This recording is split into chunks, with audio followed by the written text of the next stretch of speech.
Баршаңызға қайырлы күн достар. Бүгін сіздерге красный бархат пирожныйларының оригинал рецептісін ұсынатын боламын.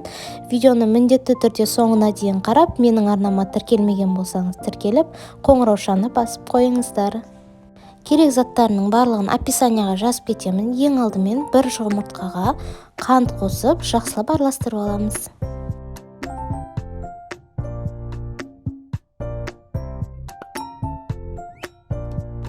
Үстінен айран, яғни кефир қосып, тағы да бір араластырып жібереміз.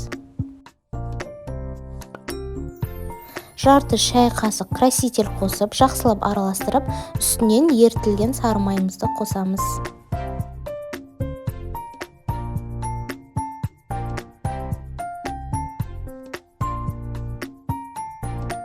Енді құрғақ заттарымызды дайындап аламыз. Електен өткізілген ұнға қопсытқыш пен какаоны қосып, жақсылап араластырып аламыз.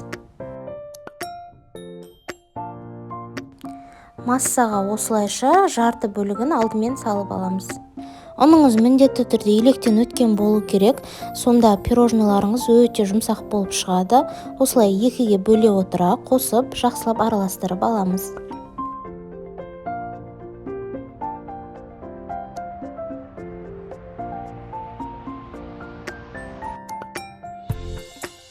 Бізде осындай кішкене қоюлау масса шығу керек.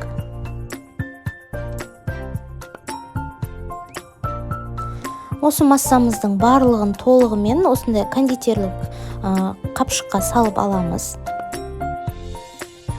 Сонда бізге пирожныйларды құю өте оңай болады.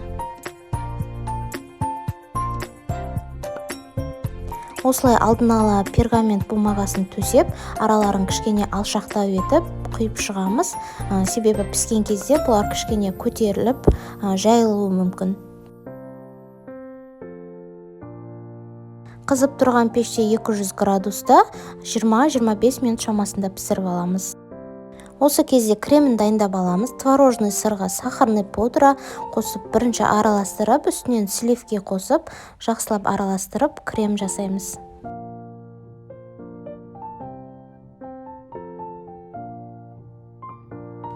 Кремінде түгелде осындай кондитерлік қапшыққа салып дайындап аламыз. Міне бізде видеода көріп тұрғандарыңыздар, пирожныйларымыз өте жұмсақ болып шығады. Кремді осылайша ортасынан бастай отырып, дөңгелек етіп жағып, екіншісін бетіне қоямыз. Қалған барлық пирожныйларды дәл осылай жинап шығамыз.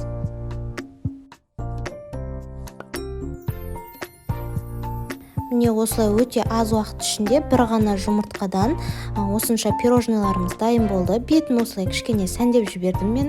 Сіздер басқа фрукты немесе әртүрлі жидек қоя берсеңіздер де болады. Міндетті түрде осы рецептпен жасап көріңіздер.